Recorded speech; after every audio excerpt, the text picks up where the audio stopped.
সোনু কেমন লাগছে খেতে? তাই বলে বাবা রে, কেমন করে খাচ্ছ দেখি দেখি। আরেকটা দেবো? হ্যাঁ। কি তোমার কেমন লাগছে খেতে? শেষ হয়ে গেছে, কিন্তু ও খাচ্ছে দেখে আমার সার্থক হয়ে গেছে রান্না। একটা মাংস আলা দাও না বাচ্চাটাকে। এবার ওখানে আর কিছু নেই, ক্যাপসিকাম আর পেঁয়াজ আছে ওর হাতে। দাও ওটা দাও। হ্যাঁ কি আস্তে আস্তে খাবে? হ্যাঁ, কাঠি ধরে কাঠি। আস্তে আস্তে খাও।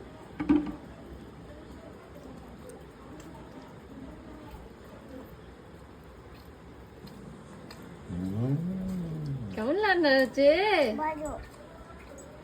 তুই খাচ্ছিস, আমার এতেই সার্থক। খা।